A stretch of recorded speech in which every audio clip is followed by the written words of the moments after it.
All right, we're going to talk credit cards today. Now I have a checkered past with credit cards. So back in the day when I think it was actually before we started our business, my first real business, that we were like, yeah, it'd be cool to. I was like, man, it'd be cool to get some, get these points and stuff. I think I was looking at that, and we were like, yeah, we won't overspend like more than we can pay off, whatever. We'll be, we're mature adults, and but we weren't making much money back in those days, and I was still selling sheds at that point, I believe, and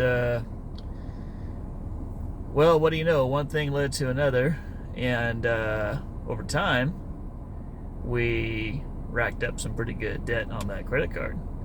Now, I also opened up a credit card for my business, and then again, I'm not sure what all the need was. I'm guessing I needed a little line of credit because I didn't have much from the manufacturer at that point. So I probably needed a little way to help finance my, in the short term, some supplies probably. But also I was probably just wanting, there again, probably get some cool points and stuff. And maybe build some, business credit or whatever. So anyway, I don't know. I don't remember exactly when, we started really having issues with our credit card balances. I think it may not have.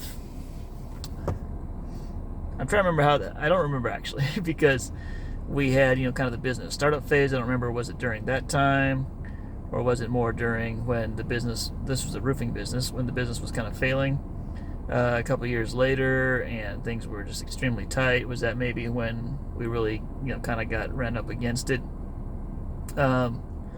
But yeah, we ended up having a substantial balance on at least several credit cards, I believe. And it's just not good because of the interest rates. It's a self-digging hole, if you will. It's a self-drilling auger, whatever. And so we were able to. There was, we were able, with God's help and others' generosity, to get completely free of consumer debt, except for consumer or business debt, I guess. I think we got to where our house was our only outstanding loan, and but yeah, it was quite a process. We had in the wake, or around the time frame of my roofing business failing, I had, there were bill collectors, and it was not pretty.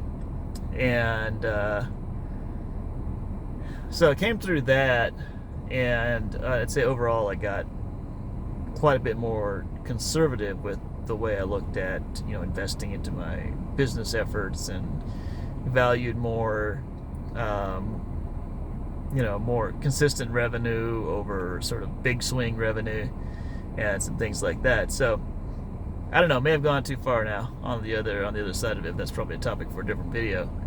But so on the topic of credit cards, so I bought this ebook recently that talked about how to travel for a lot cheaper, and it's something I'm interested in because I do want to travel more, and it is challenging with 6 children to be able to afford fun vacations, but I do want to do that. And so I bought this ebook and had a couple cool suggestions on how to find low-cost flights and stuff like that. But a lot of it talked about how to utilize credit card points to really score good deals and to make it much more cost effective. So I was toying with this idea, and I was like, well, and it's very tempting, just sign up for a credit card, get 75,000 points. I mean, that'll pay for quite a few nights at a hotel. And so it tempting, but I was like, well, I'm not totally comfortable with, or I don't really want to go down that. Oh, okay. One thing I left out here. sometime after we got rid of our credit card debt, at least the bulk of it or whatever, maybe even a couple of years later after we kind of had gotten our debt situation under control, maybe had a little bit of consumer debt, but nothing terrifying. And then I don't quite remember what the inflection point was. Was it, did we have a balance creeping up on the credit card a little bit, or was it more of a, we want to operate in complete faith in God and not on, I kind of think it was more that. I think it was more we wanted to operate in complete faith in God's provision and not kind of have a backup maybe so much to fall back on. So, but also wanting to overall improve our financial health, we went ahead and we did the classic cutting up the credit cards. And then about a little over a year ago, we had a fire in our house, and so we had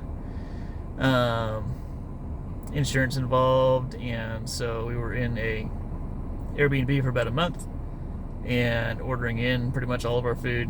Well, I say all of it, a lot of it. And so we racked up an amazing tab with food. So to help, to cover those expenses before insurance would reimburse us, we got our credit cards again, or at least the one credit card, got it called in. They agreed to send me a new one, and because I hadn't actually shut the accounts down. And so so we racked up, I don't know, $20,000 in credit card debt or something. And then unfortunately insurance paid for most of that, and there was still some left over, and so we were able to get that knocked out, and using a little creativity, I suppose, and and so we're kind of back on the up and up. And anyway, so now more recently we did put on, for my wife's chiropractic, we put on some on a credit card again. But anyway, so we cut up the credit cards, and then so now here recently I'm like considering, like, do I get one for like really, some really cool points? And these, the Chase Preferred is supposed to be like really nice, and well, there's a couple different Chase cards, but overall their points are supposed to be really good, and all that stuff. Well, so I did a little research to see how much more people tend to spend with a credit card than without. Now, the comparison may have been cash, so I'm not sure if it quite translates apples to apples with debit cards, but I'm pretty sure it still makes a difference. They said on average, according to some research, on average people spend 12 to 18% more with a credit card than they do with cash. Okay, well, so I had done some, just some rough calculations. I'm like, maybe with the, the sign-on bonus for the credit card was maybe going to pay for like 6 nights, or like, let's say, we'll call it $900 worth of points, okay? Maybe more, maybe less, whatever, but you get the idea. And so, however, no, that was not the sign-on bonus. That was, let's say I spend $50,000 for the credit card, and then I get enough points to redeem those points. Maybe I get roughly $900 worth of value in vacation sorts of stuff, lodging, whatever. Okay, so $900 of free vacation money sounds fun, I'm like, hey, sure, why not, right? Now, the other, for comparison, if on that $50,000, if I actually spend an additional, so here's where part of where it's not quite apples for apples. So on $50,000, an additional 12% would be something like about $9,000, something like that. So like I said, this illustration is not quite apples for apples, but the overall idea is potentially based on human behavior. Now, if we're exceptional humans, maybe not, but if we're normal humans, this could very well apply. We could end up spending over the same, let's say over a year, we could spend $9,000 justified to get, like, let's say $900 or $1,100 worth of vacation points. So when you look at it that way, and then this, so to speak, deal with the devil is not nearly as attractive. So anyway, so we'll see where we come out at. I'm sure there's ways to do safeguards, to handle things more responsibly, to yada yada yada, right? But at the end of the day, I recognize I'm a human, and I am prone to, I respond to my environment, and I'm not above, I'm not there's something I think especially insidious about a credit card with points, which is kind of this, you have an extra little way to justify spending the money as well. It's like, well, I want to make this purchase, but also, I mean, it's going for a good cause. Like, I'm racking up vacation points. This is going to be fun. And so there's this additional kind of incentive there to be like, yeah. So anytime you need some justification to spend money, and then you have a little extra because, well, you're earning points. It's not all a waste. You're making point. You're earning points.